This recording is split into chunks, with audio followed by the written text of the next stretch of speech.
Assalamualaikum warahmatullahi wabarakatuh. Pada kesempatan kali ini saya akan mempresentasikan mengenai pengawasan sebagai salah satu bentuk tugas dari mata kuliah Manajemen Sumber Daya Manusia yang ditugaskan secara berkelompok. Kelompok saya meliputi saya sendiri, perkenalkan nama saya Angelina Fajalistari, dan rekan saya Nur Akila Rahmayati yang kebetulan berhalangan hadir untuk presentasi ini. Tanpa berlama-lama, eh, kita lanjut ke pembahasannya aja.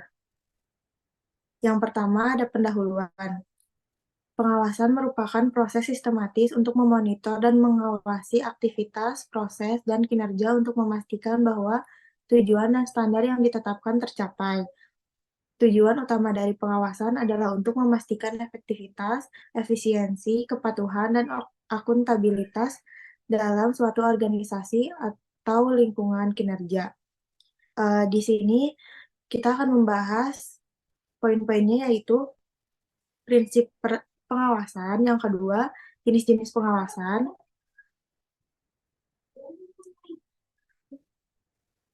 next,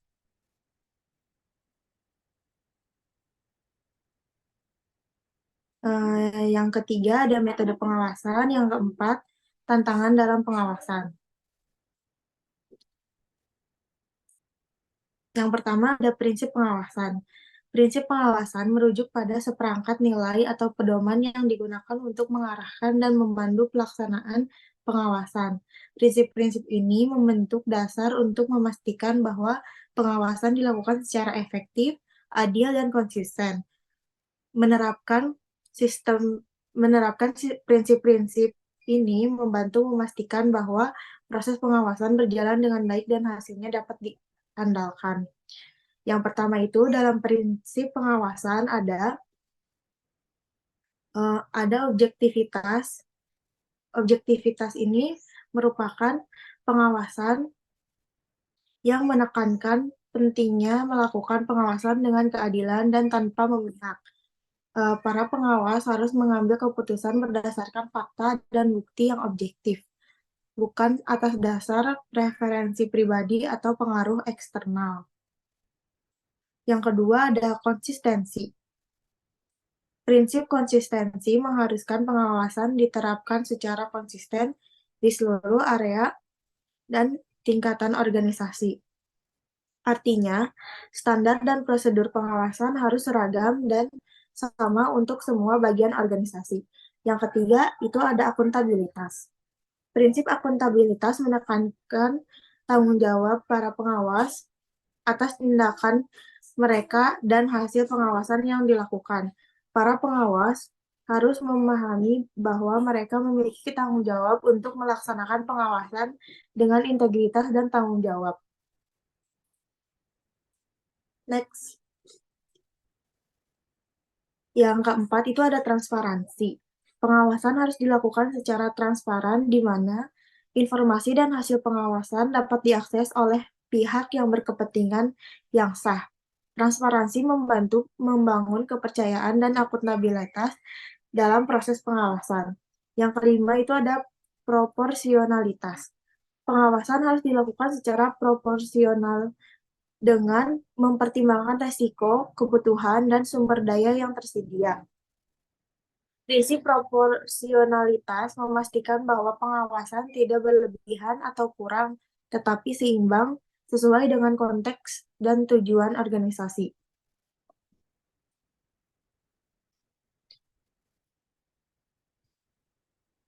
Yang kedua, itu ada metode pengawasan. Metode pengawasan merujuk pada pendekatan atau teknik yang digunakan untuk melaksanakan proses pengawasan. Metode ini memberikan kerangka kerja atau prosedur yang sistematis untuk memantau dan mengawasi aktivitas, proses, dan kinerja dalam suatu organisasi. Yang pertama, dari metode pengawasan itu ada inspeksi fisik. Metode ini melibatkan pemeriksaan langsung terhadap aktivitas, produk, atau fasilitas untuk memastikan kesesuaian dengan standar yang ditetapkan. Inspeksi fisik dapat melibatkan pengamatan visual, pengukuran, pengambilan sampel, atau pengujian terhadap objek yang diawasi. Yang kedua itu ada review dokumen. Metode ini melibatkan pengkajian dokumen, laporan, dan catatan untuk memeriksa kepatuhan, ketepatan, dan kualitas pekerjaan. Review dokumen dapat melibatkan analisis dokumen, pengecekan, pengisian formulir atau laporan, serta pemahaman dan interpretasi terhadap informasi yang terdapat dalam dokumen tersebut.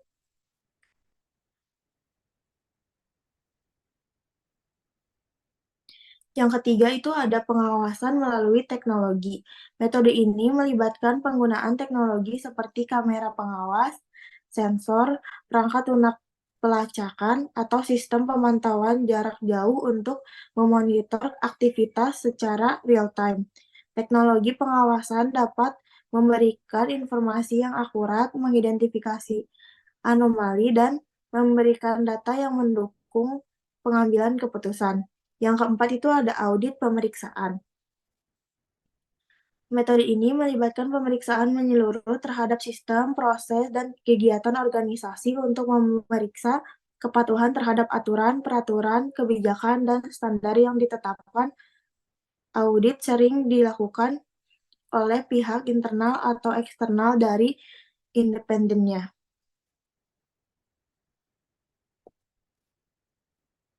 Yang selanjutnya itu ada jenis-jenis pengawasan. Jenis-jenis pengawasan ini merujuk pada klasifikasi atau kategori pengawasan berdasarkan tujuan, waktu pelaksanaan, atau fokus pengawasan. Berikut adalah penjelasan tentang pengertian dari beberapa jenis pengawasan umum. Yang pertama itu ada pengawasan preventif. Pengawasan preventif dilakukan sebelum terjadinya masalah atau pelanggaran, dengan tujuan mencegah terjadinya kesalahan atau ketidakpatuhan. Pendekatan ini bertujuan untuk mengidentifikasi resiko potensial dan mengambil langkah-langkah pencegahan yang diperlukan untuk mengurangi kemungkinan terjadinya masalah. Contohnya itu pengawasan terhadap implementasi kebijakan keamanan, pelatihan karyawan, atau pemantauan proaktif terhadap kepatuhan.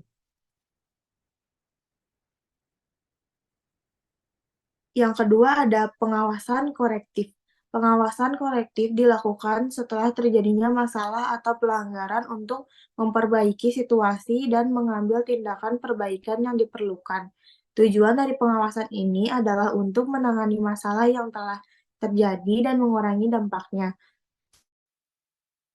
terhadap pelanggaran kebijakan, pelaksanaan tindakan disiplin, atau perbaikan proses untuk menghindari kesalahan yang sama di masa depan. Yang ketiga ada pengawasan detektif. Pengawasan detektif berfokus pada mengidentifikasi masalah yang telah terjadi dan mengambil langkah-langkah untuk meminimalkan dampaknya di masa depan. Pendekatan ini melibatkan pemantauan, analisis, dan evaluasi terhadap data atau indikator untuk mendeteksi kesalahan, penyimpangan, atau situasi yang tidak sesuai. Contohnya yaitu analisis keuangan untuk mendeteksi kecurangan, pemeriksaan audit, atau pemantauan kualitas produk untuk mengidentifikasi cacat atau ketidaksesuaian. Yang keempat itu ada pengawasan rutin. Pengawasan rutin adalah pengawasan yang dilakukan secara terjadwal atau berulang secara berkala. Tujuannya adalah untuk memastikan bahwa proses, kegiatan, atau kinerja tetap sesuai dengan standar yang ditetapkan. Pengawasan rutin seringkali melibatkan pemeriksaan, pemantauan, atau pengecekan berkala untuk menjaga konsistensi dan kebutuhan terhadap kebijakan atau prosedur.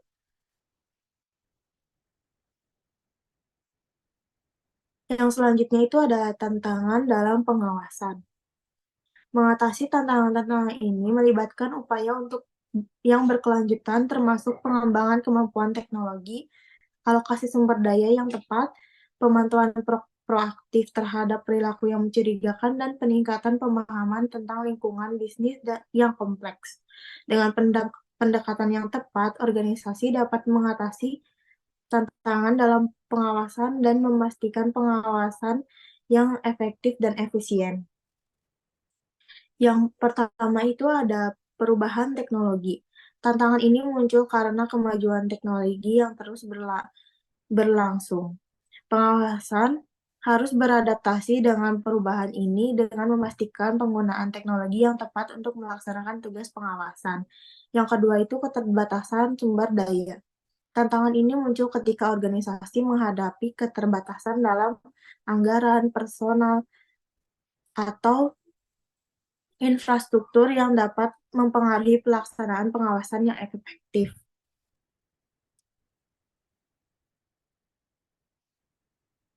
Yang ketiga itu ada penyimpangan perilaku. Tantangan ini berkaitan dengan perilaku yang tidak etis, penyalahgunaan wewenang, atau kecurangan yang sulit dideteksi. Pelaku yang ingin menghindari pengawasan dapat berusaha menyembunyikan tindakan mereka atau mengelabui sistem pengawasan yang ada. Yang keempat itu ada kompleksitas lingkungan bisnis. Tantangan ini terkait dengan semakin kompleksnya operasi bisnis dalam lingkungan yang terus berubah. Pengawasan harus dapat menghadapi perubahan dalam proses bisnis, regulasi, dan resiko yang berkaitan dengan lingkungan bisnis yang kompleks ini.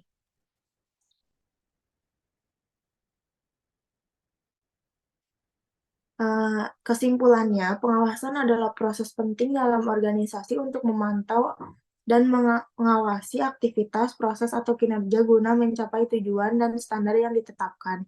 Prinsip-prinsip seperti objektivitas, konsistensi, dan akuntabilitas harus diperhatikan dalam pengawasan. Metode pengawasan termasuk inspeksi fisik, review dokumen, dan pengawasan melalui teknologi. Tantangan dalam pengawasan meliputi perubahan teknologi, keterbatasan sumber daya, penyimpangan perilaku, dan kompleksitas lingkungan bisnis. Organisasi perlu mengatasi tantangan ini untuk mencapai efektivitas dan efisiensi dalam pengawasan.